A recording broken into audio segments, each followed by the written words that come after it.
Bismillahir Rahmanir Rahim. Assalamu alaikum wa rahmatullah. So, as I was saying, today's subject is Islam is philosophy. Okay, the eighth principle of Imam Mehdi Sayyid Razvi alayhi salam, my teacher and guide.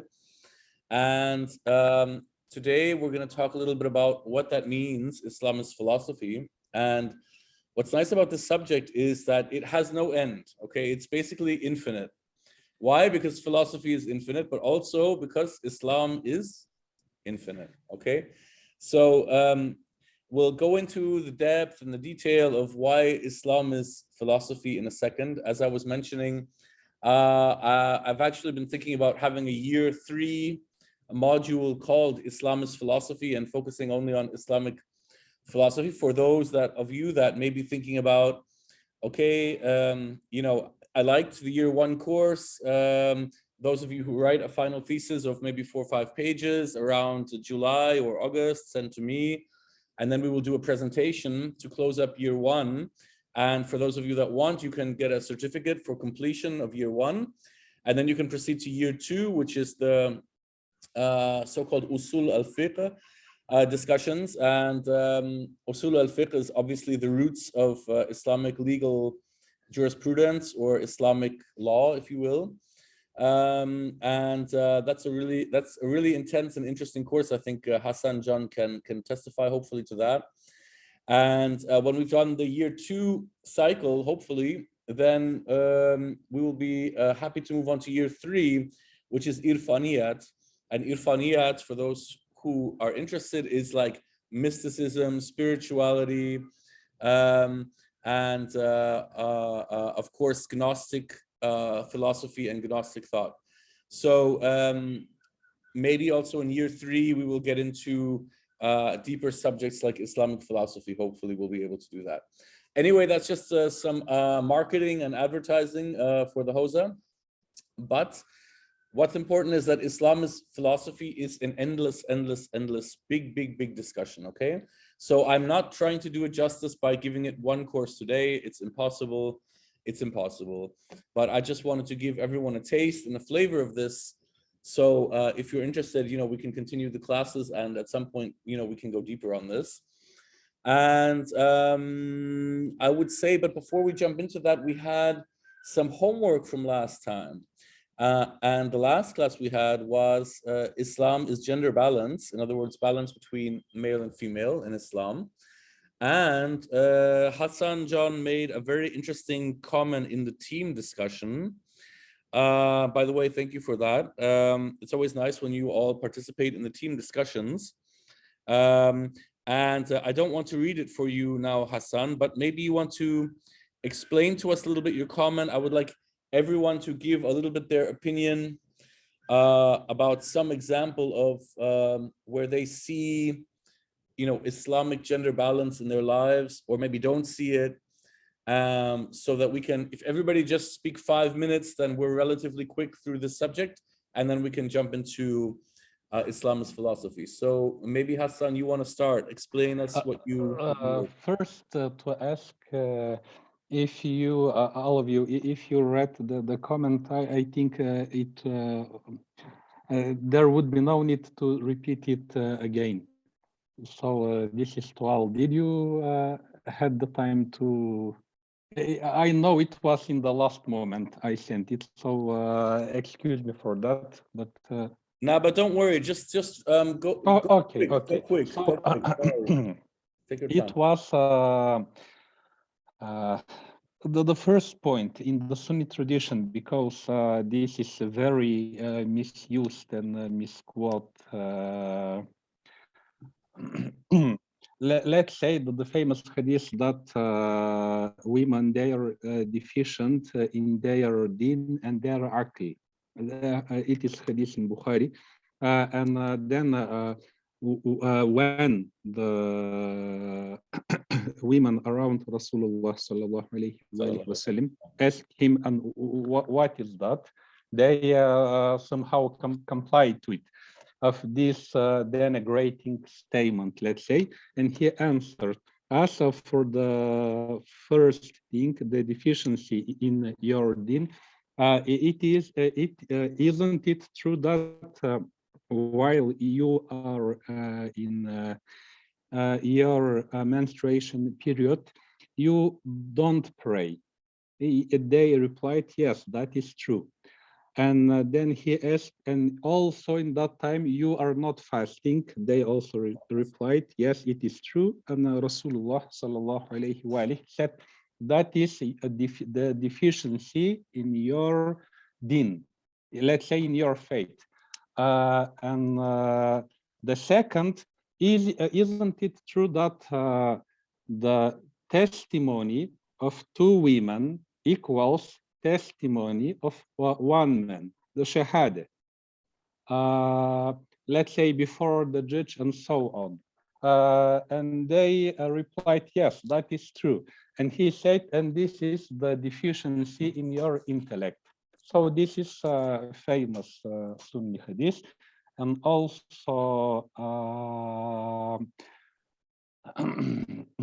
at least in Sunni Kalam, let's say it's Sunni Aqidah, it is accepted that Hazreti Hawa, she is created from the rib of Hazreti Adam, alayhi salam, and this is also used as argument that women, they are inferior to men. And so while I presented this, let's say, quotes from a Sunni perspective, the purpose was here to form a little discussion with the brothers, how hypothetically you will reply to this line of thought and to these arguments. Yes. So the floor is yours. Okay. So Brother Hassan, so I saw that you talked about the Sunni position and you talked about the Hadawi position.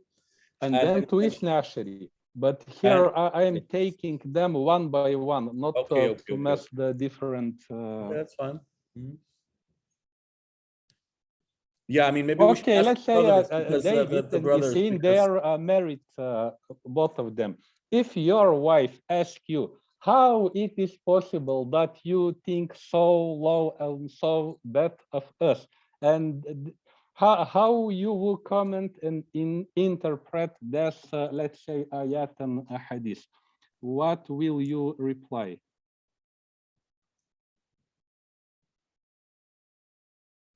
Who are the married ones? Isain is married, and I think Ervinjan is married now. No, David, the little one is married, and the bigger one, we are still not married. There he is. There he is. Ervin is still a free man. He doesn't care about the discussion. Fortunately or unfortunately, I don't know. Depends on what you've eaten, right? If you ate a hot chili pepper, it's not so good, no? Yeah. Okay. All right. So Isain and yep. I just I understand what you say, but now I don't have much to say. My thinking is a little bit different. That you say this is in the hadith, but I have different view perspective of everything, and I just don't look this way. Okay, no problem. Just to share your perspective, no problem. Okay, and this is. By the way, guys, I mean, by the way, stop. I mean, this is a Sunni perspective. Hassan yes. saying what the Sunni perspective. We are a Zaidi Hausa, okay? So we are not married to Sunnis, okay? We're not married to the, well, I am married to the Ashari actually, but most of you and us are not married to the Ithna Ashari, so it doesn't matter, okay? Just say your opinion, okay? Yeah, okay. And Sister Samana has joined us, so thank you, sister, for joining us. This is what I want to clarify. This is only my opinion. Yeah. Okay. I think men and women, like, they are equal, like they're equal, but they are not equal. Maybe how I can explain, like sun and the moon. You need both to have like 24 hours balance. Sometimes you need you have like a strong feminine wife. Like in winter, the night is bigger than the day, and in summer you have some men that are more masculinity and more powerful, and they are just like real men. When someone say you man, you understand like he's big, strong, etc. And with this type, just you must find the match. If the guy is so masculinity and so big, etc., he need to fit with the opposite side with some women. Because if you have two big powers on same place, maybe this will be a problem. This is just my thinking, and I don't think I am find the right way, but this is my opinion. Okay, thank you very much for that. I'm going to comment on that in a second. You'll be surprised about my answer to that, I think, but let's leave that there for one moment. So David, if you want to go ahead. So The other married man in the room. So you want my opinion about marriage, right? I don't care if it's about marriage. It's more like we have this discussion about men and women in Islamic balance. Okay, it can be about marriage, you know. Tell us what's your opinion. Well, as you said, it has to be. It should their balance in life. I mean, if the women can cook, I can clean, or the opposite. If she's working, I'm working on some other steps. I'm trying to help. We both of us should carry on our weight. If Very good. you understand me. Yeah, absolutely. And there should be equality at the end of the day. Nowadays there are some differences between the history and now. I think that what Sanyo Mr.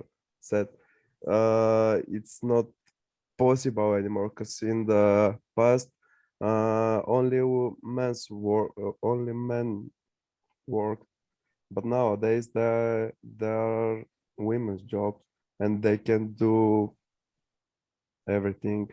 I mean, my brother Erwin is a programmer and my wife also is a programmer, so there is no such a boundary like in the past. Okay, thank you very much. Excellent. I think, you know, I think that's the consensus almost in the room now, because we had a big discussion about that last time, that's one of the drivers of, you know, modern day or postmodern reality, is simply the fact that yeah, you can say that the technological gap or the power gap between men and women in terms of their activeness in society has just been really minimized a lot. Yeah, so now you have women that are lawyers and judges. Yeah, so how can you tell a judge your opinion is only half of that of a man? Yeah, in a court. Yeah, when she's the judge. Yeah, so some things, you know, just become a little bit out of date. But not to skip you, Ervin Can, but we have Sister Samone in the room, and I think it won't be too elegant if the women goes last. So if you allow me, I'll just ask her viewpoint. الان که تو این نوشتی که حسن جان نوشت، یعنی با سنی ها زیدی هداوی ها، یعنی به شیعه ها، یعنی شاید میخوایی این که تو میبینی در اثنا عشری اسلام، اهل البیت اسلام، این که تو میبینی، یعنی زنها هست بیشتر، کمتر، same از مردها، different هستن، same هستن. چیزی که در اثنا عشری میگیم چون که حضرت محمد صلی الله علیه و سلم زمان جاهلیت آمد و در این زمان یعنی زنها خیلی بد بودن و حضرت محمد میخواست که اینها میفهمن که نه زنها یعنی هستن انسان و هستن سیم از مردها. این بود پلن الله که حضرت فاطمه سلام الله علیها رو به گیفت داد و گفت که من کوثر رو به تو دادم و فاینالی در جنت all people هستند انسان هایی که یعنی میتونن میرن در جنت باید یعنی کوثر اینها رو اکسپت میکنه که اینها میتونن میان در جنت. فاینالی یعنی فاطمه میگه که کی میتونه میره در جنت کی نمیتونه میره در جنت. و اینکه این حدیث که گفت در شیعه اثنا عشری که اهل بیت هستن بزرگترین انسان ها و اونها میگن که فاطمه هست مور بزرگ از ما، این هست درست، این حدیث ریل هست. و اینکه گفت در نهج البلاغه که امام علی علیه السلام گفت که این زنها خیلی عقل ندارن. الان من exactly یعنی کلمه ها رو نیستم remember اما میدونم که این هست در مکتوبی که امام علی علیه السلام برای امام حسن نوشت در last تایمی که امام علی زندگی داشت و چون امام حسن علیه السلام یک bad woman داشت که فاینالی این امام حسن رو کاید کرد و برای این نوشت یعنی این ایمان نداره این خیلی عقل نداره و تیکر نه برای آل مردها، این رو برای امام حسن نوشت و این نیست که یعنی زنها عقل ندارن یا چیز نیستن چون امام علی میدونست که این چی وومن داره برای امام حسن نوشت. مرسی میتونم ترجمه مرسی. Okay, so now I'm going to translate, do my best. So thank you very much, Samana John. So basically I asked Samana what her sister Samana, what is her viewpoint on this Sunni Shia perspective on the on the male female gender balance as Hassan Jan was commenting in the chat. And basically her viewpoint, she goes back to the time of the Prophet Muhammad sallallahu alaihi wasallam, who was sent by Allah subhanahu wa ta'ala in the time of Jahiliyyah, okay? And in the time of Jahiliyyah, of course, it's known, or there's a general historical consensus that the women were treated very, very badly, okay? So they would, if a baby was born and it was a female baby, they would bury her alive. And, women were mostly held as slaves and sold on the markets and things like this, okay? So, the Prophet Muhammad was the first to come and say, okay, women have rights of inheritance, women have rights to earn money in a lawful way, halal way. Women have a right to be in a court and express their opinion. And so all of this, in the Qur'an, which is a moment in time, and I believe that the Shia Ithna Ashari actually believe that the Qur'an was created in a moment of time, the same as we in Zaydi Islam believe, and reflects a certain culture and a certain environmental context, if you will. So clearly those laws came into being as an elevation of the women rather than what you would say today would be a degradation of the woman, okay? That's very important. And the next point was that all of the Ahl al Bayt alayhum as-salam ajma'in are coming from Hazrat Fatima alayhi salam. It's not coming through any of the male lines. Like if you know the Abbasids, if you know the story about the Abbasids, they made the claim that because Abbas was, no, it wasn't Abbas. I think it was it Ma'mun or one of the sultans of the Abbasid dynasty said to I think it was Imam Razvi alayhi salam or Imam Kazim, I don't remember which one, alayhi salam. And he said that I'm also Ahl al Bayt because the line of the father is through me. But it wasn't Ahl al Bayt. And I think it was Imam Kazim who said, no, you're not Ahl al Bayt because I'm the son of Fatima, right? Whereas you're somehow the cousin or something like this. So it's not the same line. So of course, in this case, the status of the Ahl al Bayt is elevated through the feminine or through the woman, okay, through Fatima.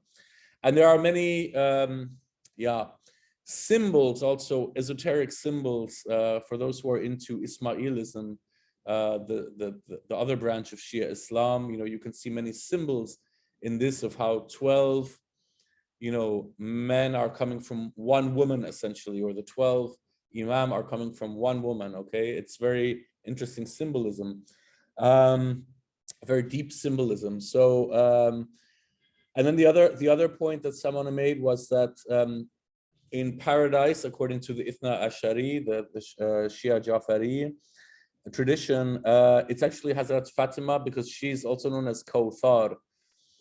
Inna a'tainaka al-Kawthar in the Qur'an refers specifically to Hazrat Fatima alayhi salam, according to the Jafari Shia tradition.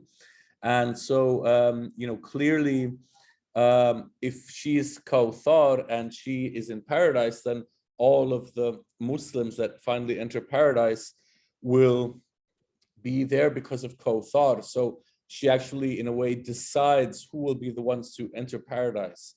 And as far as the hadith is concerned about Hazrat Ali alayhi salam regarding women, as it was commented by Hassan Jan in the chat, what Samana says, Sister Samana says, is that this is relation of Ali being the father of Imam Hassan alayhi salam and advising him specifically about his own wife, who of course ended up actually killing him because she was an unbeliever, and she actually ended up being involved in his poisoning or his killing. Okay, so this of course has to be proven, and all of this has to be discussed and all that. But this is just let's say Ithna Ashari. Actually, would you allow me just a little comment? Go ahead. So this is very important. So your explanation that there are words for deficiency in intellect and in faith here, that they are not common statement about women as a whole, but this is the advice of Imam Ali alayhi salam towards his son Hassan alayhi salam and his wife. So a very good example that if we take things out of their context, it would become a big chaos. Yeah, and it is a chaos, because first of all, let's just put the veracity or the solid confirmation of the works of the hadith on the Sunni side, and even the Naj al-Balagha on the Ithna Ashari side, and also the Zaydi hadith. Let's put that all on one side, because that's a big debate, and obviously the Orientalists have done a lot of dissecting of the hadith. There's been a lot of hadith criticism. There are a lot of points in the different hadith, and in the compilation, it doesn't matter if Sunni, Zaydi, Shia, it just doesn't matter. There's a lot of criticism about the hadith. So that's one thing. But if we take the hadith as it is, okay, or this Naj al-Balagha comment as it is, of course, we have to research more deeply exactly what is the context. Now, Naj al-Balagha was written about 400 years after the generation of Imam Ali by a Shia Jafari commentator whose name, I'm forgetting his name right now. I'll research it and give it to you guys later. Ki Naj al-Balagha nevesht? Ki bud neimesh Sharifi or Shafiri or something like this, Budna. But I will find that for you guys. That's on me. I will write it in the chat, and we can have a discussion about the Naj al-Balagha, the same as we can have a discussion about Dawood and Muslim and Bukhari and Tirmidhi and all of these Sunni guys. Okay, what was their context and so on.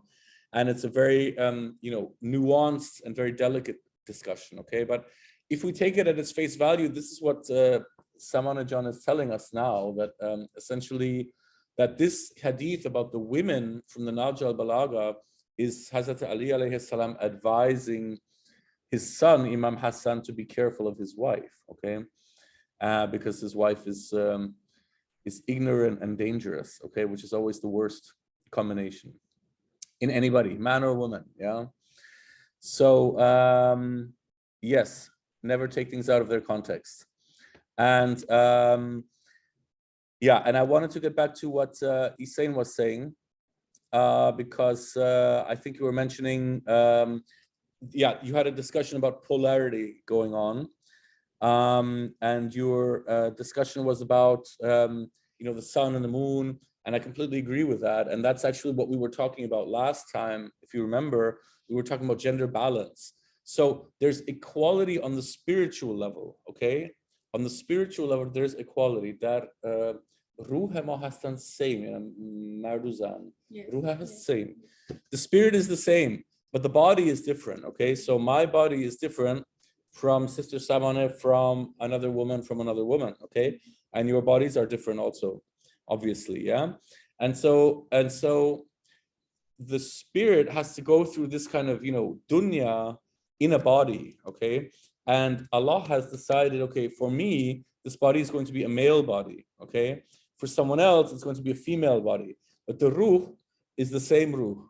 And it comes from Allah subhanahu wa ta'ala. It will go back to Allah subhanahu wa ta'ala.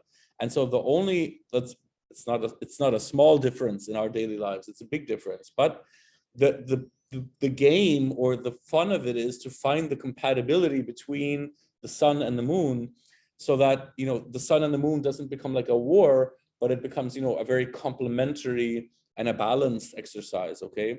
And the other thing I wanted to get back to what you said was that a masculine man should find, you know, a very feminine woman.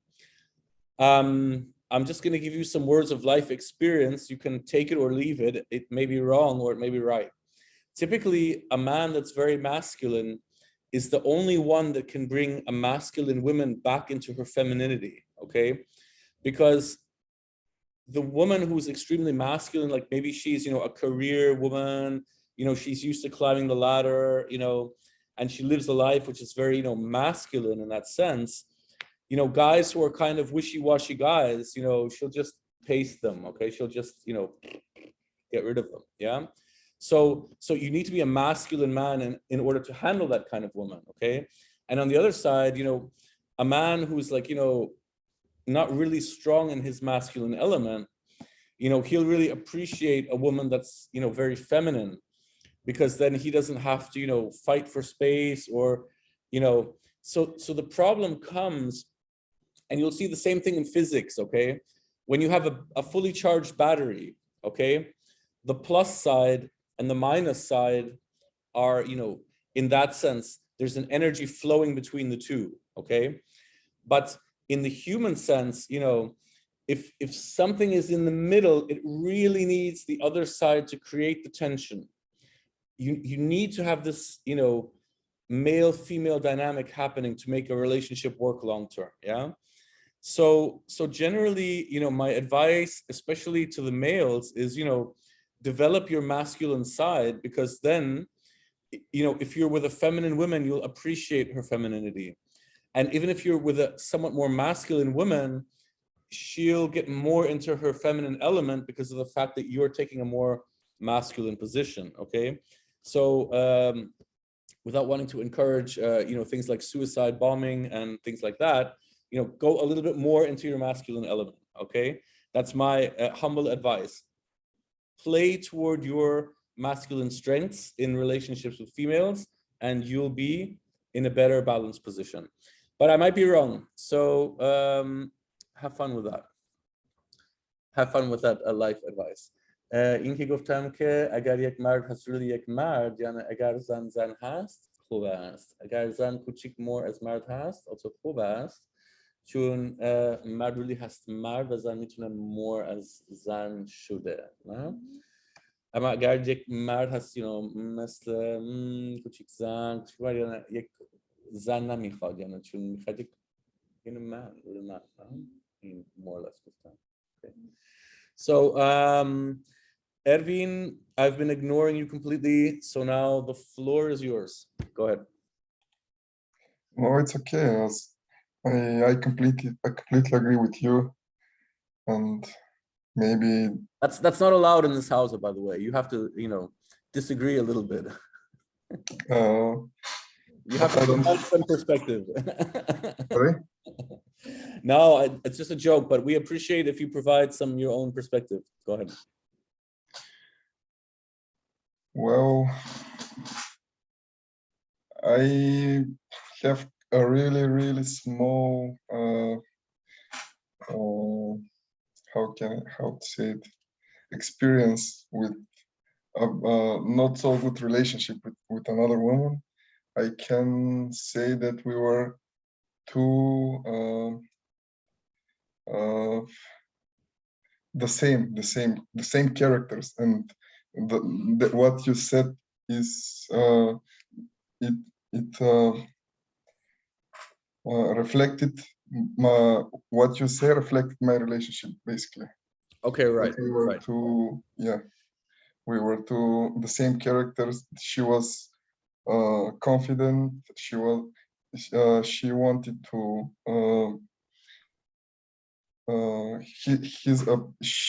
she always said that she's right. I cannot be right, and I basically we ended our relationship. Yeah. So, I'm sorry to hear that. I mean, yeah, but I mean, through falling down, the baby that falls down, learn to stand up and walk again, and so yeah.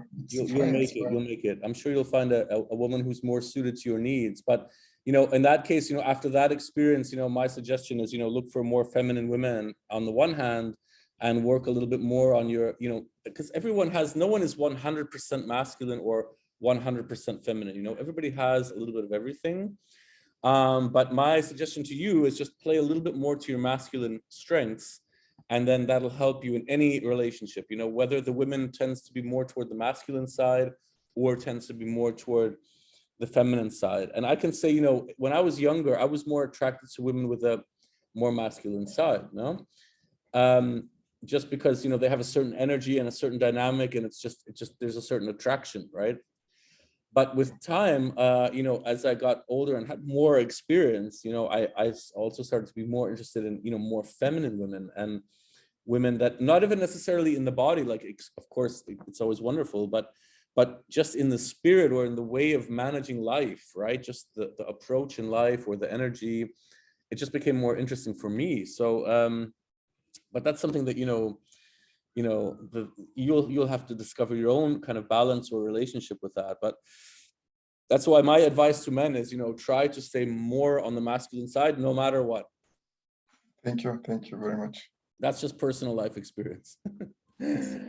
But thank you for that. That was very personal and very touching. So thank you for that. So let's see. تو یک چیز گفتی عزیزم می‌خواستی یک چیز کی بود؟ اینجاست. ندیدم. الان رفت. So yeah, if any other comments to our discussion so far? If allow me just one sentence. So what you were explaining about the symbols related to Hazrat Fatima alayhi salam, that he is the Kawthar, which is in the Jannah. So again, also in this symbolic and it's will represented by some of the Shia schools, that she is also Kawthar, this river with a sweet and clean water, which if you take just one sip of this water, you would never be thirsty ever again. That she's also the Kawthar here on the earth. And how is this possible?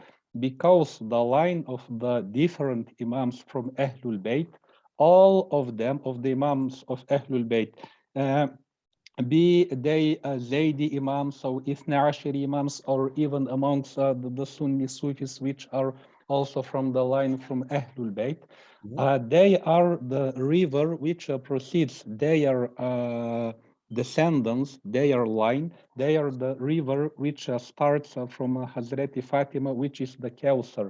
And the one here on this earth which truly finds them and takes even one sip of their real knowledge, who finds that, who sees that the real spiritual and religious knowledge, it is in them, and he doesn't need anyone else beside that. Yeah, I was following you until the very end. So the river, the water here, the water is the knowledge of Ahl al Bayt. Okay. Which will continue till the day of judgment. This knowledge, the river of knowledge in the Imams of Ahl al Bayt, it proceeds from the source, which is Hazreti Fatima. And the one who finds this water, this river of knowledge, doesn't need anything else. I understand. Okay. Let me just translate that, please. Give me 1 second, okay? میگه که well, actually, it's really an irfaniya point, I would think. It's a very kind of fine and elegant irfaniya point, okay? You know, you can associate this with Hazrat Fatima alayhi salam, and I think that's totally fine. I will just translate this. میگه که کوثر و فاطمه هستند، اگر سیم هستند، یعنی سمبوله که هر آب از آب کوثر میاد و also هر علم، هر حکمت، هر عرفانیت از آب کوثر میاد. Finally, all ilm, you know, as Fatima میاد، چون all Ahl al Bayt چون یعنی از فاطمه علیه السلام حضرت میامد. آب هست مثل یک سمبل و علم و حضرت فاطمه علیه السلام. شما also این رو میگید؟ Yes. و این هست که مهر حضرت وقتی که زمانی که حضرت فاطمه سلام الله علیها میخواست با امام علی علیه السلام ازدواج کنه، پیامبر گفت که مهر فاطمه آبه. مهریه فاطمه آب بود. و گفت چون فاطمه کوثره، این رو حضرت محمد به علی گفت فاطمه کوثره و مهر این آبه. و این هست که شیعه اثناعشری این رو میگه که یعنی امام حسین علیه السلام مهر مادرش آب بود، فاینالی به این آب ندادن. یعنی اهل الکفر آبی که مهر مادرش بود رو به این ندادن. اوکی. و این هست در زمان ابوبکر یعنی در کربلا، در اوکی. چون گفتن که ما به امام حسین و بچه‌ها این آب نمیدیم که بخورن و 7 روز اینها آب نداشتن. و یعنی آب از این یک like a certain part of آب or what? I mean like یک که آب هست، هر آب که هست در ما میگیم که مهر چی بود exactly؟ مهر حضرت فاطمه آب بود. اما چی آب؟ all آب یا کوچیک آب یا بزرگ آب؟ هیچ زمان نمیتونیم بفهمیم که ریلی این چی بوده. نه؟ و اما این هست که حضرت محمد اگر من نیاز دارم یا اگر اهل البیت نیاز دارن یعنی که آب هست سمبل زندگی. اگر آب نیست زندگی هست نیست. نه الان در نمیدونم ماه، در مریخ، در جوپیتر، نمیدونم چرا زندگی نیست، چون آب نیست. نه؟ و این بود که حضرت محمد به امام علی این رو گفت، یعنی اگر یک روز فاطمه نیست مثل اینکه زندگی نیست، چون روح فاطمه این کوثر always هست. فهمیدم. و مهر این آب بود، مهر حضرت زهرا. So to translate فهمیدم. So to translate, yes, I mean it's confirmed what you were saying, Hassan John, that basically yes, you can imagine Hazrat Fatima alayhi salam to be the source of all the mystical knowledge within Islam, if you will, if you want to look at it that way, as a source of water, as a source of Kawthar. And in fact, Sister Samana was pointing out that the meher, you know, the gift of Imam Ali for Hazrat Fatima alayhi salam when they married was actually water. It was exactly water. So Imam Ali was to give water to Hazrat Fatima, and so whenever the Ahl al Bayt would need water, they would get the water that they need, or water in the more symbolic sense of knowledge and spirituality. Okay, and then Samana tells a story about during Karbala how Kafirun under Yazid, denied water to Imam Hussein alayhi salam and all of the followers who were fighting Karbala. They denied water to them for 7 days. So in that sense, they denied the mehir of Hazrat Fatima alayhi salam. So this water becomes a symbol of spirituality, mysticism, Gnosticism, irfaniyat, if you will, in the Jafari tradition. Yeah, please go ahead. زن و مرد just نیست که زن و شوهر نه مثلا در شیعه اثناعشری many story like این داریم برای هر امام مثلا در کربلا امام حسین علیه السلام به حضرت زینب سلام الله علیها که خواهر این بوده یعنی همسرش که نبوده به این میگه که ما با هم این جهاد رو داریم میکنیم یعنی ما با هم میتونیم این جهاد رو فول میکنیم اگر تو نیستی به حضرت زینب این رو میگه و من جست جنگ میکنم این جنگ اینجا هست فینیش و هیچ انسانی رو میفهمه که این جهاد چرا بود اما چون تو هستی الان 1400 ساله که عباد جهاد امام حسین می نویسن که این چرا بود چی بود دیپ بود نمیدونه اگر این نبود اسلام فینیش بود چون حضرت زینب علیه السلام همه چیز نوشت و این رو گفت فهمیدم یعنی اگر زینب نبود امروز هیچ کس نمیفهمید کربلا چی شد 72 مرد رو کاری کردن و اینجا بود فینیش و این رو امام حسین به حضرت زینب گفت چون تو هستی انسان ها میفهمن این جهاد چیه پس ما با هم داریم جهاد Very nice. خیلی قشنگ. Very nice. So Sister Samana is reminding that also in the Jafari Shia tradition, excuse me, the sister of Imam Hussein alayhim assalam ajma'in, the sister is Hazrat Zainab, and Hazrat Zainab in the Jafari kind of hagiography or the Jafari history is going around also in Karbala, also in all these places, and she's writing everything down. So the jihad of Imam Hussein is obviously to fight the jihad against Yazid and against the Kafirun of the Umayyad dynasty, and the jihad of Hazrat Zainab alayhi salam is to write everything down and to be everywhere and to make sure that the story is told, because as Sister Samana points out, if Hazrat Zainab does not write everything down and she's not everywhere, okay, so some people killed each other in Karbala and nobody really knows what actually happened, okay? But because of the fact that she was there and she wrote everything down, she recorded everything and she was the one who transmitted this to the next generation. So in the mindset of the Shia Jafari, again, you have this idea of this equal but different idea. So the jihad is different between the man and the woman, because one man is, out there with the sword and organizing the army and all of that. And the jihad of the woman is obviously just to be present and to pay attention and to write everything down for the next generations, okay? And it's like the sun and the moon, as I think it was Isain who was saying, it was the sun and the moon that, complement each other, yeah? So you need this balance in order to make, to optimize the human experience in the dunya. You need to have a balance between men and women working together on an equal level, okay?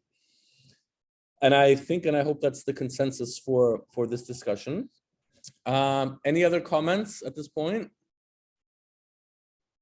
Okay, if nothing else for now, thank you very much. Let's jump into Islam is philosophy. And what I want to do is I want to share my screen. If I just remember how, there we go. Okay, so let's see. I think I can share it like this. Okay. Can everyone see my screen? Yes. Okay, very good. Excellent. Okay. Bismillahirrahmanirrahim. So now we're moving, we've kind of wrapped up this idea of Islam as gender balance, and we talked about many things. We talked about historical, Sunni, Shia, Zaidi. As I pointed out in the chat, one thing that Imam Razvi alayhi salam said was that Allah is what's called a supra-ontological reality. So he's a reality that is above gender. So to say he or to say she is obviously false in that sense. And if the ancient Arabs said who, Allah, who, because this who is supposedly masculine, okay, but it's also supra gender, or it's above the gender, in the same way that the male plural can equally imply and include the females in the Arabic language, okay?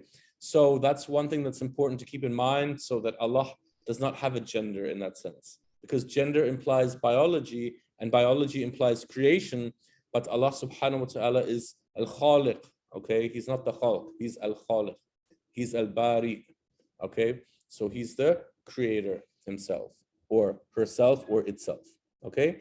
So just keep that in mind. And also Imam Razvi, what he also used to say was that women have been prophets in history. So Hazrat Hawa alayhi salam, Hazrat Sarah alayhi salam, Hazrat Maryam alayhi salam. These have been real prophets in the sense of bringing the tradition of Allah to the people, each in their own specific and particular way, okay? So because there are a lot of people that, you know, would argue or refute that there's never been a woman prophet, you know, things of this nature. And Allah is obviously a man, you know. So I don't see how you can say at the one hand is, you know, that Allah is above creation and at the same time say he's a man, okay? It just makes little to no sense for me. But anyway, so Imam Razvi made it very clear Allah is above gender, and women can also be and have also been nabi'un, yeah, so prophets as well, okay? So closing with that, let's maybe see if we can get to Islamist philosophy. And yeah, it's an interesting passage because in this whole discussion about man, women, gender balance, obviously there's a lot of philosophy behind it. But let's go back to what philosophy actually means. So the Greek word philosophy means philo, which means love, and Sophie or Sophia or Sufi, which means wisdom, okay? Hukmat. Eshke hukmat. Philosophy, yeah. Tarjum has eshke hukmat. So love of wisdom is the translation of philosophy, okay? And, you know, if we are real practicing Muslims, we should love wisdom. We should have affection for wisdom. We should be attracted to wisdom. A magnanimous history of Islamic philosophy has profoundly contributed to human philosophy as a whole, okay? So Islamic philosophy had a huge, massive influence on the European Renaissance, on the Enlightenment, and the Romanticism periods of European philosophy. And indeed, therefore, modern and postmodern philosophy, which, you know, all come from the same branch. Of course, today's European philosophers and North American philosophers like to ignore Islam. So, you know, there's the Renaissance, and before that it was the Dark Ages, and before that it was the ancient Greeks, okay? And no one talks about Islam. No one talks about Islam and the contribution of Islam to philosophy, but this is completely false, okay? Because what the Europeans are calling the Dark Ages are what we in Islam call the Golden Age, okay? So philosophers like Al-Kindi, Al-Farabi, Al-Jabr, Ibn Sina, Ghazali, Ibn Tufail, Ibn Rushd, Ibn Arabi, the great Shahabuddin Suhrawardi, alayhi salam, the great Sadr al-Shirazi, alayhi salam, alayhim salam ajma'in. All of these great philosophers in some way have taken this tradition of Socrates, of Plato, of Aristotle, Democritus, Pythagoras, you know, all of the plethora of ancient Greek philosophers, and they advanced them in the context of Islamic philosophy, okay? And they, you know, and you can, you know, if you're interested, you can read up any of these specific philosophers. Obviously, for today, it would be too big of a topic to go into. But some ideas I think are worth discussing. So I'll talk about some of those ideas. So Al-Kindi, alayhi salam, he said a very interesting thing. He lived maybe 200 years after the death of the Prophet, sallallahu alaihi wasallam. And Al-Kindi said that if you find the truth as a Muslim, you have to take it, okay? Even if it goes against your previous condition or your previous idea. Agar to haq migiri, نیاز داری که این که قبلا فکر کرد که خوب بود این رو میری و این که حق هست این رو میگیری. So this is a very important statement, especially in today's Muslims, because today's Muslims usually like to just argue about which hadith is right and which book and all of this kind of things. But if you present them with a supra ontological truth, no, this is not Islam, okay? This is the reaction. No, this is not Islam. Okay, this is a bid'ah. This is bid'ah. And bid'ah is terrible, okay? But all of them have mobile phones, all of them like their laptops, they like to fly in airplanes, but none of them like to think about how this technology was developed, okay?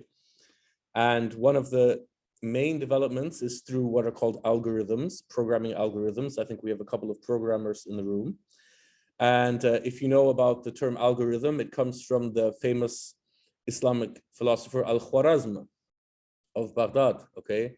And Al-Khwarazm was one of the first, if not the first, mathematician and philosopher to, if you want to call it a code in those days, created a set of logical building blocks so that if you followed it, different sets of outcomes could occur, okay, which you could argue is a very, very early form of programming, or at least coding, as they call it in the programming field, if I'm not mistaken, okay? So Al-Khwarazm is a huge Islamic philosopher and mathematician, and I suggest you study him if you're interested in programming. And of course, there are more subtle expressions of philosophy in, for example, the Persian mystic poets like Hafez, like Rumi, like Sa'di, Omar Khayyam, and Firdausi, and many of the ancient Persian poets, okay, that are expressing very, very deep cosmological, spiritual, philosophical concepts, okay? And we have to remember that in the old days and also in the ancient Greek times, not everything was compartmentalized. Like, this is philosophy, okay, this is spirituality, this is mysticism, this is poetry, this is arts, this is sciences, this is mathematics. No, it was all seen as wisdom, okay? It was all seen as Sophia or wisdom, okay? And philosophia was just the love of wisdom, any kind of wisdom in any direction, okay? And of course, through Descartes and the so-called Cartesian bifurcation, or the split of religion from science, right, is when people start to say, okay, the arts are one thing and the science is another, okay? But in the ancient days, it was never looked at like this. In قبلا art و حکومت بودن یک، اما بعد از اروپی ها یعنی کردن یکی که آرت بود و یکی که حکومت بود، اما این حق نیست، یعنی finally همه چیز حکومت هست، یعنی علم هست. So everything is, everything is wisdom finally that we can learn, whether it's artistic or scientific or mathematic or philosophic or spiritual or mystic or whatever you want to call it, okay? Any comments so far on the first two paragraphs? Any ideas on philosophy?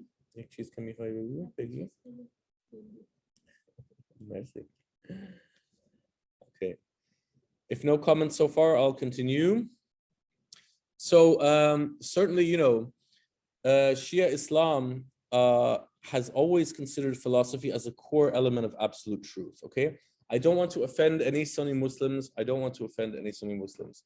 But what I want to say is that Sunni Islam tends to be much more on the taqdeer side. The taqdeer, if you know what taqdeer is, it means Allah wills it, and so it's finished. Okay, so there's not much need to think about things.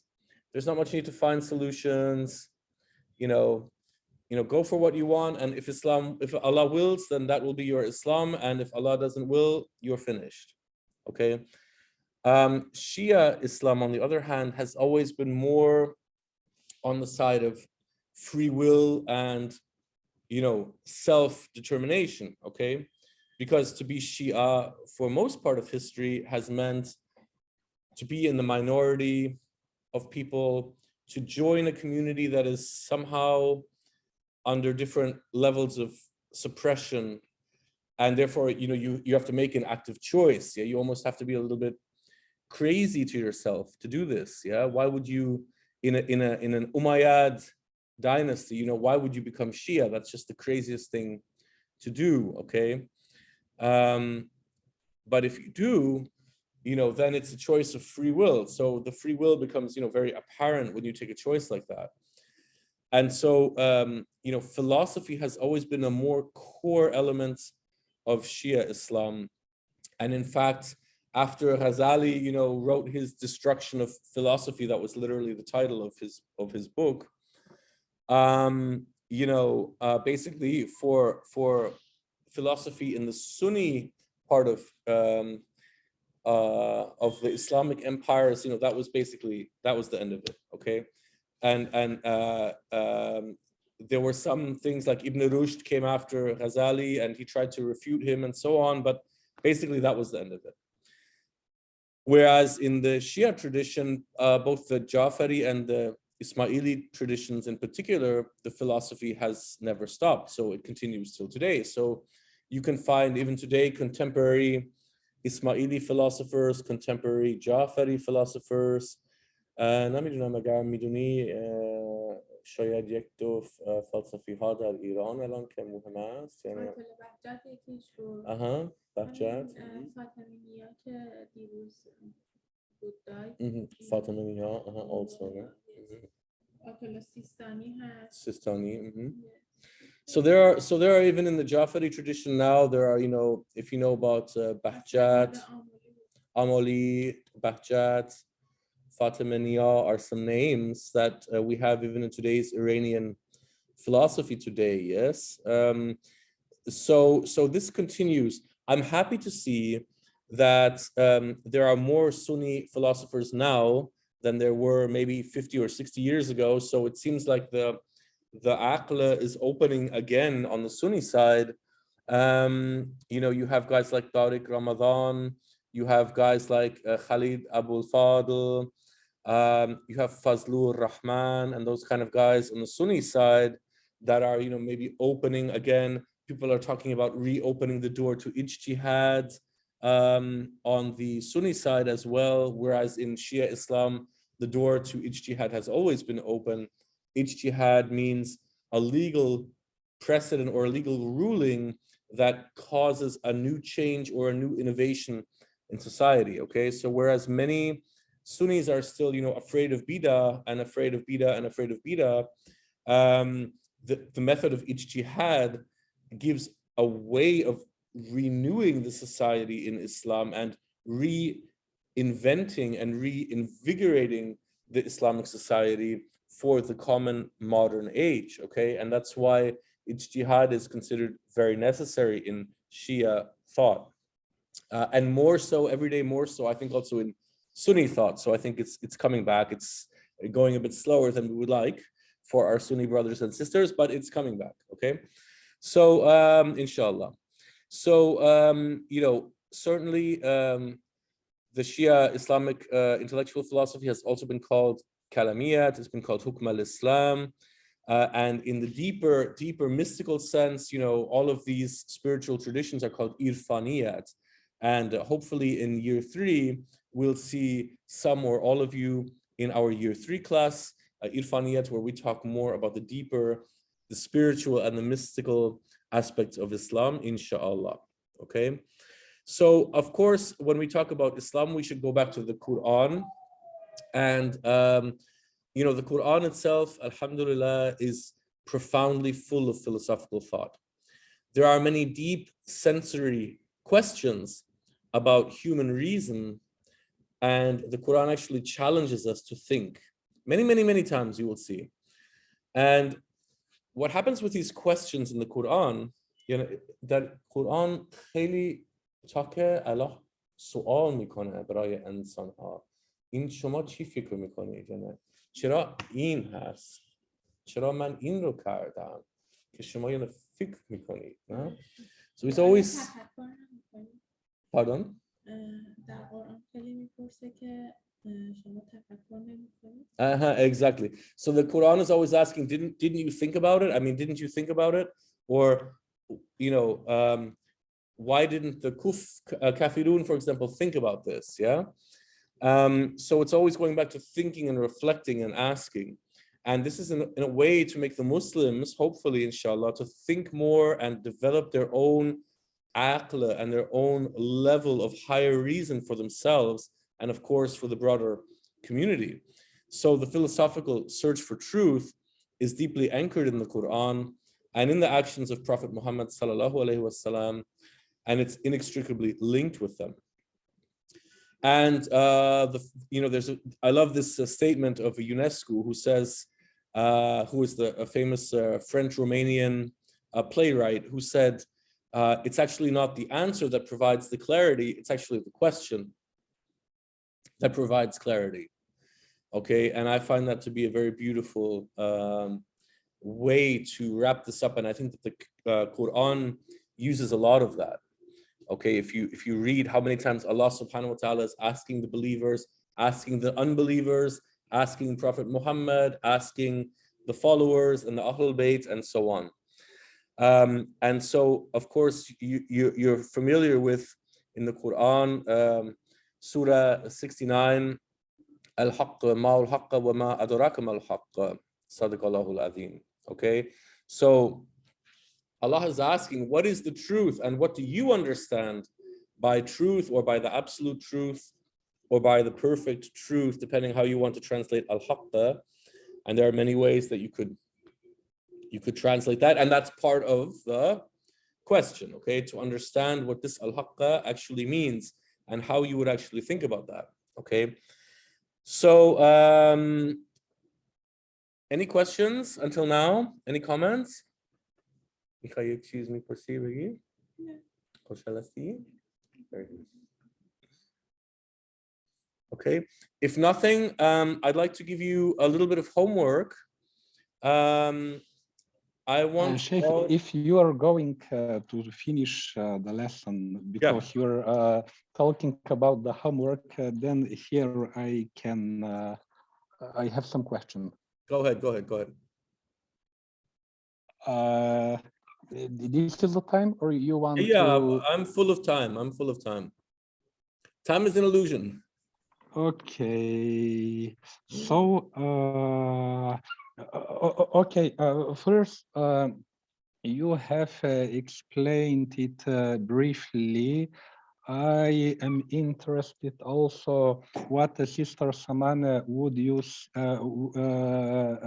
say. Why philosophy found very better exceptions among the Shia part of Islam than the better reception in the Shia world than in the Sunni world? Okay, so I'll give a quick input to that, and then I'll hand over to Sister Samana. So you know, if you first of all look at the parties involved, okay, Imam Ali alayhi salam was a very deep thinking gentleman, a very spiritual and very philosophical gentleman. Hazrat Fatima alayhi salam was a very deep thinking and philosophical woman. So it stands to reason that their children and their followers would kind of, you know, breathe that energy and take it with them. That's certainly one reason why philosophy is very deeply anchored in the Ahl al Bayt and in the follower of the Shia, okay? Whether it's Zaydi, Jafari, Ismaili, doesn't matter. I would also argue that another reason is because the Shia have always been in minority, you know, they haven't been able to react with a pure kind of brutal strength to get things done or to protect themselves. So the Shia particularly have learned sciences like rhetoric and rhetoric, you know, speaking, in other words, speech and convincing, and also intellect, aql, hukmat, ilm.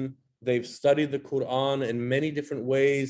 You know, the Shia typically learn all of the Sunni arguments so that they can use the Sunni arguments against the Sunnis themselves, right? This is a very typical Shia tradition.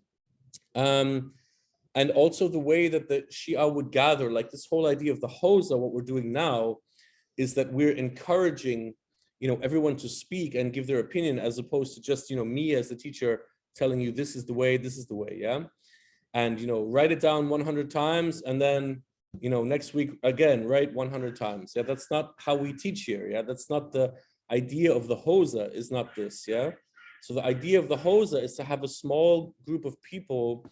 Of course, one is somehow the teacher and is, you know, organizing the circle of believers, but it's really a circle of believers and everyone should come and bring their input. And this is much more, let's say, a precedent for philosophy than the, you know, kind of standard Sunni way of teaching, which is, you know, this is the Quran, this is the Hadith, this is the usul, and just learn everything and, you know, have a nice day, basically. So, you know, it's a very different historical approach, and it's also a different spiritual approach. That's my viewpoint. Let me hand over to Sister Samane. میپرسه چرا در شیعه اسلام، جعفری اسلام، فلسفی خیلی بیشتر آمد از کسانی اسلام مثلا؟ چرا یعنی اسلام شیعه خیلی یعنی کلمیت، حکم الاسلام دوست دارن، یعنی عقل دارن، یعنی دوست دارن؟ Because it's very good. Okay, because they're the best. Okay, answer is Shia are the best. Okay. Okay, very good. خب یعنی این ریشه می‌بینی نه؟ ریشه. Yeah, the roots, yes. در تاریخ داره دیگه، از first time که یعنی اسلام بود، گروه شیعه تفکر کردن و فهمیدن که یعنی حق چیه، حق چیه، بهتر لوک کردن و تیچرهای بهتری چوز کردن. تیچرهای اینها خلیفه ها نبودن که یعنی بگیم هر کس در دنیا پاور داره، الله به این پاور رو داده پس ما این رو فالو میکنیم. ما فکر کردیم که یعنی این چی داره میکنه و این چی داره میگه، چی مینویسه. و فاینالی اهل بیت چون بودن تیچرهای اینها، سو این هست خیلی ایزی که استودنت ها هستن بهتر از استودنت های اهل شیطان. Okay. Okay. And it's basically a similar argument to what I was saying. So because in the time of Imam Ali, you know, those who chose to follow Imam Ali didn't choose because of power, but they chose because of wisdom. Okay. Because to follow the stronger power of Abu Bakr is easy to say, okay, I follow because of power, okay, because he had the power, yeah. But to follow a course of wisdom, despite the fact that it puts you in a somewhat negative position, you know, requires certainly, you know, a certain love of philosophy and a certain love of wisdom, and so that, you know, tradition has developed then over the centuries and been passed from the Ahl al Bayt down to the students and the followers of Shia Islam. So again, we don't want to generalize. You know, this is not about, you know, sectarianism or about, you know, this is the Sunni and this is the Shia. This is not what it's about. But there are certain realities, you know, and when you look at the way that philosophy has developed, you know, a lot of these philosophers, you know, Al-Kindi, Al-Farabi, especially the earlier ones, Ibn Sina and so on, Ghazali, they were actually born in Sunni context. Ibn Arabi, even Maulana Rumi, you know, they were born in Sunni empires or Sunni context, okay? But Sunni Islam in those days was not the same as it is today, okay? Today's Sunni Islam has gone, you know, has become very, let's say, letter-oriented. So in other words, the literalist interpretation of Sunni Islam has become much more important than the philosophical and the mystical interpretations. But in the old days, it was very different. Really, until Ghazali and Ash'ari, Sunni Islam was quite open, actually, for a certain period of time, okay? But after Ghazali and by the way, Ghazali says a lot of beautiful things, you know, mystical things. I don't want to take away from Ghazali in that sense either. I don't want to diminish him. But, you know, he wrote his book, The Incoherence of Philosophy, and so he plays a major part in the downfall of philosophy in Sunni Islam. And you know, of course, there haven't been much tradition of philosophy of Sunni Islam since Ghazali. So, okay, Ibn Rushd came, but then it was almost finished, okay, after that. Whereas in Shia Islam, the tradition has just continued and continued, okay? So, but, you know, I'm welcome to hear a challenge on that or hear a different opinion, but that's quickly the answer to your question. Okay, thank you very much. Just one more question. So how would you respond to the critique that philosophy as a whole in Islamic tradition, regardless Sunni or Shia, it is something which is foreign to Islamic tradition, extrinsic to Islamic tradition. Philosophy, it is not inherently something which would you find in the Quran or the teaching of Rasulullah sallallahu alaihi wasallam, but it is, let's say, put in very simple words, some Muslims 1 century or 2 centuries after the Prophet sallallahu alaihi wasallam took the Greek philosophical tradition and they integrated it in the frames of Islam. Yeah, so yeah, I think there are a lot of answers to that. I think I kind of partially already answered that in the in what we discussed today. So in this syllabus that you have, you're reading it on the screen. So when we talk about Shia Islam, if we just start with Shia Islam, if we start with the Ahl al Bayt, you know, obviously no one from the Ahl al Bayt would ever make that statement. Certainly even the most conservative, you know, robust of the Ahl al Bayt more recently, like even Khomeini and even Mesbah Yazdi and these kind of guys, even if we don't like them in their philosophy, but they have a philosophy, you know, they have a very deep philosophy, and you have to argue with them on a philosophical level. You cannot get away with saying this hadith and this Quran and this, and anyone who thinks anything, it's bid'ah. Yeah, you cannot get away with that. Yeah, in Sunni Islam this is very effective, but in Shia Islam this is not going to work. So even the more suppressive elements of today's certain forms of Shia Islam, even they have to argue philosophically. Okay, so that's one thing I would point out, is that all the way back to the Ahl al Bayt, to Imam Ali alayhi salam, and obviously from the Prophet Muhammad sallallahu alaihi wasallam, you know, philosophy, if we define it as love of wisdom, if we define philosophy as love of wisdom, there should be no Muslim who's against it. If a Muslim is telling me he doesn't love wisdom, I'm very confused, because Allah is Al-Hakim and He's Al-Alim, and you know, at the end of the day, He's Al-Aqil. So if you're against, you know, if you're against wisdom, you're actually somehow, you're kafir, okay, to put it that way. If you're against knowledge and against wisdom, on some level, you're practicing kufr. Okay, I would actually turn that around and say it the other way. And if you look at the Quran itself, again, I already discussed it, I won't repeat it, but essentially the Quran is, many, many times asking the rhetorical questions in order that we think about it, right? And, in the Quran, فَذَلَكَ يُبَيْنُ اللَّهُ آيَاتِهِمْ لَأَلَّكُمْ تَعْقِلُونَ. So we opened these signs, or we gave these clear signs for those who think. Okay, the ayat of the Quran open itself to those who think, is another part of the Quran. And in the Quran, you can go into you remember in year 2, in the Ramadan special that we had now, remember Hassan Jan, we did the hermeneutic analysis of the Quran.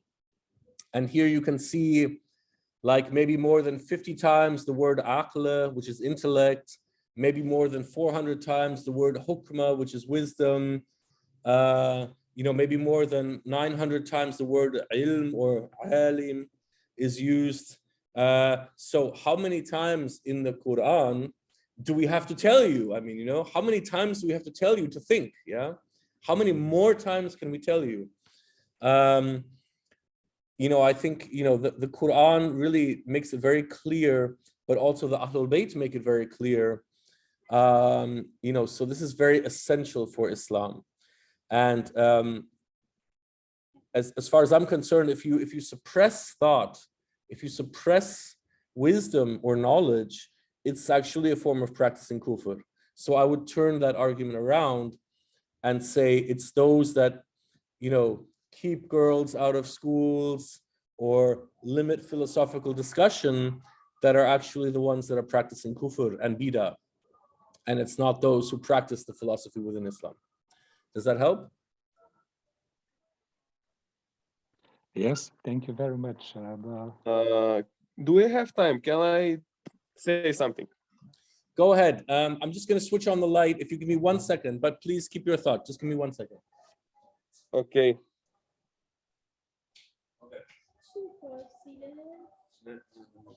الان میخوای من ترجمه؟ الان go ahead. I want to say something in this topic.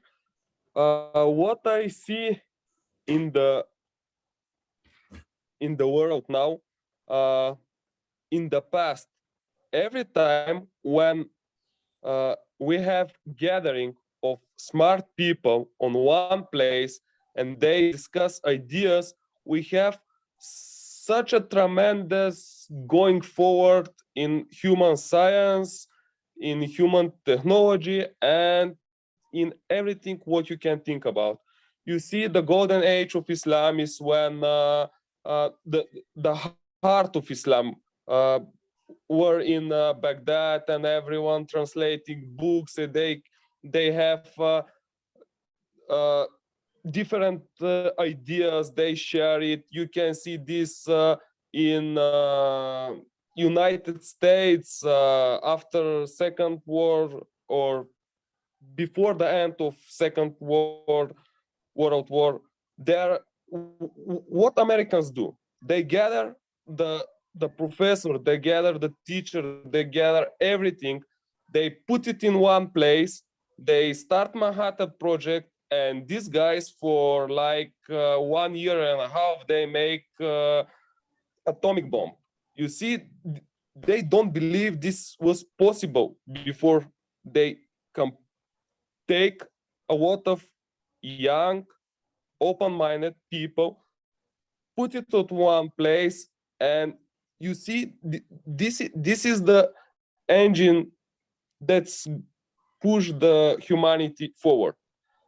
And this is the main reason that Islam now, we don't have any philosophers, we don't know what is right, what is wrong, because if I ask you what Islamic says about gene-modified foods, or what Islam say about cryptocurrency, and more of the people than you ask start to just scratching their heads. you know what I say? Mm. For me, this is main reason that we are still left behind, because we don't think, we don't came together, and this is a problem of common Muslim, and like every people that like our leaders. Our leaders, for example, in Bulgaria or in Turkey, they must constantly make connection with different type of people, and they must go forward. They don't take these people on one place, like house or like discussion, or we are incapable of making conversation between different viewpoints. Yeah. We start fight. We don't speak. We start fight. Why? What is this thinking? I am right and everyone is wrong. And why you are right? Because my father tell me so. Mm. Well, yeah, I this mean, is what I want. Yeah, because my brother asked why in the Islamic history a lot of philosophers are thinking like not very well, but this is the main reason why we are here now. Because if we have more love, wisdom, we will be on different level. I agree fully. I mean, Imam Razvi alayhi salam supported fully. And I would fully agree with that. And I'm going to translate for Samana John in 1 second. But I fully agree with what you said. And, again, well, we have to change that. I mean, that's, I'm doing what I can. And I think if everyone, does what they can, then eventually, this can change one person at a time and, one generation at a time. But clearly, yeah, I mean, right now we're in a big mess. I mean, there's no question about it. I think Islam is less intellectually capable, despite having more people than ever in history in Islam. We have less intellectual power maybe than ever before, okay? So the number of people is increasing and the level of intelligence is decreasing, okay? So this is really a problem. So at the end of the day, what can we do about it? Well, the only thing that people can do is try to, first of all, themselves find a kind of connection to Islam as philosophy and, deepen the roots, learn about Al-Kindi, Al-Farabi, Ibn Sina, Ibn Tufail, Ibn Arabi, huge philosopher, Shahabuddin Suhrawardi, huge philosopher, Mullah Sadr Shirazi, huge philosopher, take your time and learn it. That's the first thing. And the second thing you can do is, try to then, discuss it with your friends and your family, and somehow almost like a da'wah, like today's da'wah is almost, philosophy and mysticism, because you could say the same thing about mysticism as you just said about philosophy in Islam, okay? And mysticism has certainly, been declining as things like Wahhabism and this kind of Velayat fiqh, Shia Islam from Khomeini have been increasing. Then all of these spiritual tradition and mystical tradition and philosophy has been decreasing, okay? So, but it's in our hands. And I mean, at the end of the day, if we fail, at least we tried. But if we don't try, that's why in this house, it's really important to me to answer those kind of questions. What about genetically modified foods, and what about cryptocurrency?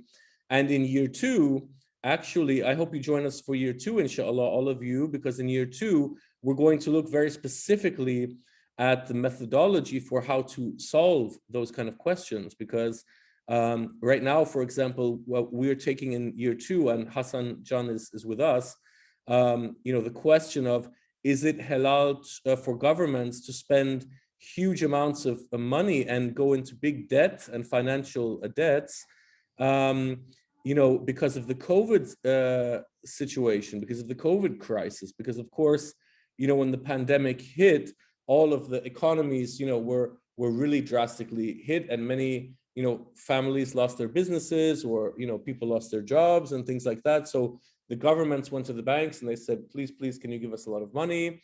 And they got a lot of money and they started to distribute the money.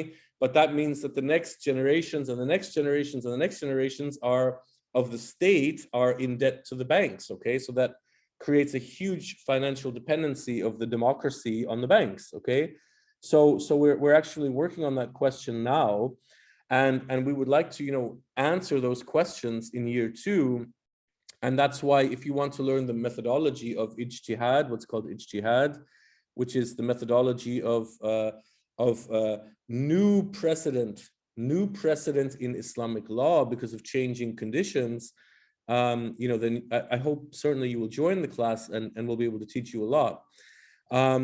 But again, I mean, at the end of the day, it's up to everyone individually to, make the choice of learning Islamic philosophy, number 1, for themselves, and number 2, trying to create smaller circles and even schools and teach it, because that's all we have. I mean, it's a jihad. It's absolutely a jihad to do this. Yeah, it's absolutely a jihad to remind the Muslims about philosophy and bring it closer to the people and explain it, and slowly try to build a network of similarly thinking people so that the thought processes can spiral in the right direction, because these historical things are like energy spirals, okay? So one guy says to the next guy, to the next guy, to the next guy, to the next guy, and it's a small movement, but then they, increase the movement and increase and increase and increase, and the thing gains a larger and a larger and a larger and a larger movement, okay? The declining thing, unfortunately, is also the same. So there's a big energy spiral, and, one guy says, it's not worth it. And then the next guy says, and suddenly the energy spiral becomes smaller and smaller and smaller and smaller and smaller and smaller, right? Until there's nothing left. So that's how things expand and how they decline in life in general. And specifically, this is what's happened in Islamic philosophy. So we try to create a kind of concentric, outward moving positive energy spiral around all of the work that we're doing here, and that Imam Razvi alayhi salam taught us to do, and advance this work so that it doesn't matter if you're Sunni or Shia or Zaidi or whatever your name is, or Sufi or what have you, but love of wisdom should be a fundamental pillar of Islam. If you don't love wisdom, you're practicing kufr, in my opinion. So I want to be very clear on that, and I think that's the message we should share with our friends and family. So I hope that kind of answers your question. It's not easy. It's not an easy question, but it's a generational question. It's a generational jihad, if you will. Yeah. And, we just have to do the jihad. It's as simple as that. پرسید که یعنی چرا الان اسلام خیلی کم فلسفی داره. گفتن چون تاریخ یواش یعنی فلسفی در اسلام رو قاید کرد. یعنی ما خودش رو این رو قاید کردیم از مسلمان ها. الان هم ما انرژی داریم که میتونیم دوباره کوچیک یواش این رو دوباره یعنی زندگی میداریم، نه؟ اما هست یواش و هر انسان که یعنی لطفاً یعنی بکن و بخون و یا بگیری، و یعنی هر انسان که یعنی از مور میخونی، از مور صحبت میکنی، حوزه رو میری، یعنی میتونه بهتر فلسفی بفهمه و also میتونه برای all انسان ها که نزدیک هستن یعنی این رو اکسپلین میکنن. اما در قدیم هم خیلی فیلسوف نبودن. بود خیلی بود. فیلسوف ها بودن، اما مثلا در یک کانتری که خیلی انسان ها بودن شاید مثلا نمیدونم 5 فیلسوف بوده و الان هم هستن. در ایران الان فیلسوف هست، اما این نیست که فیلسوف هستن، نه هست، یعنی همین نه چند تا که همه میدونن، یعنی هستن فیمس که آل پیپل میدونن این هست فیلسوف. اوکی، مثل قدیم نه، مثلا قدیم حافظ، مولانا، اینها بودن فیمس که پیپل میدونستن اینها فیلسوف هستن. این نبود که فیلسوف باشه. اما میگیم که در این زمان مثلا در این زمان عباسید نه بود این مدرسه که بیت الحکمه بود نه بود یک بزرگ مثل یونیورسیتی بود نه در این زمان که یونیورسیتی هیچ بود در اروپا هیچ بود و در چین هیچ بود نه اما در اسلام بود نه و خیلی فلسفی ها که از بیت الحکمه آمدن و بعد در اسپانیا رفتن در عربستان رفتن در هندستان رفتن و این رو یعنی برای انسان ها اونجا یعنی کردن. چرا؟ چون قبلا خیلی انسان ها نمیتونستن بخونن و بنویسن نه چون در مدرسه نرفتن نه کار کردن در سویل در نمیدونم در خیابان نه اما خیلی کم انسان بودن که رولی میتونستن بخونن و بفهمن بنویسن اما الان که all دنیا میتونن یعنی بفهمن و بنویسند چرا ما خیلی کم فلسفی در اسلام داریم یعنی این عقل نیست نه امروز نداریم اما چرا نه که ما میتونیم یعنی این کتاب ها که الکندی الجابر ابن سینا شیخ سهروردی علیه السلام یعنی ابن عربی علیه السلام کردن چرا ما این رو نمیتونیم بخونیم و بفهمیم و تیچ میکنیم نه برای all انسان ها در اسلام اما خیلی کم هست در اسلام اما all انسان ها که میتونند الان بخونند و بنویسند این هست یک بزرگ پرابلم نه انسان ها more swim میکنن برای دنیا yes. So I mean, we were just dialogue. Oh, mashallah, mashallah, salam. Nice to have you with us. Come join the Hoza. Assalamu alaikum. So we were just debating with Samana John why there's little philosophy in Islam, and Samana was saying, before there were also not so many philosophers, and what I was saying was that, but there was still a climate that encouraged philosophy. A climate that was encouraged by the sultans of the times, because, for example, the Abbasids were very close to the Mu'tazila, and the Mu'tazila, if you know a little bit about the history of Islam, the Mu'tazila were a group of very free-thinking and philosophical Muslims, similar to the Zaydis, actually, in their approach to free will and their approach to philosophical thought. Because the Abbasids were very influenced by the Zaydis and the Mu'tazili, despite, they were actually quite nominally Mu'tazili at a certain time. And they actually went after Ibn Hanbal and these, more fundamentalist guys. And unfortunately, they weren't successful in finishing it, probably because they were too violent. And it caused a reaction. And this reaction is what finally finished philosophy in Sunni Islam, okay? But my point was that, in those days, you had more like agrarian societies where very few people knew how to read and how to write, okay?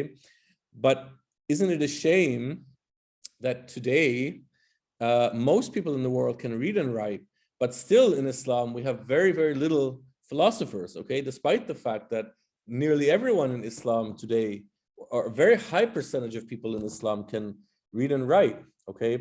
So again, the jihad of our generation is, again, to proliferate, first to read and hopefully to write about Islamic philosophy ourselves, and then also to teach it then to the next generations, so that inshallah, this tradition lives and is dynamic and breathes new life, and hopefully we can create a new generation of Islamic philosophy, inshallah.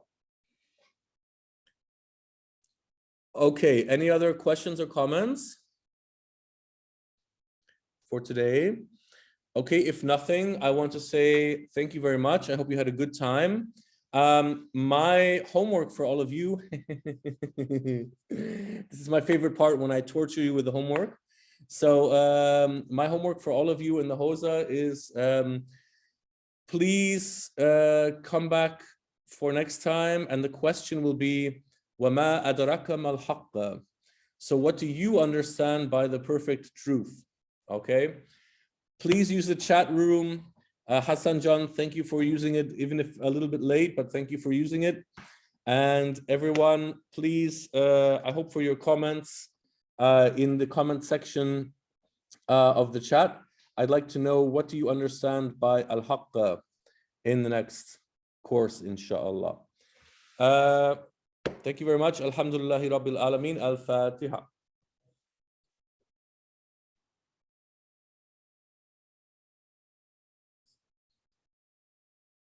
Allahumma salli ala Muhammad wa ali Muhammad. Okay. Thank you very much, Sheikh.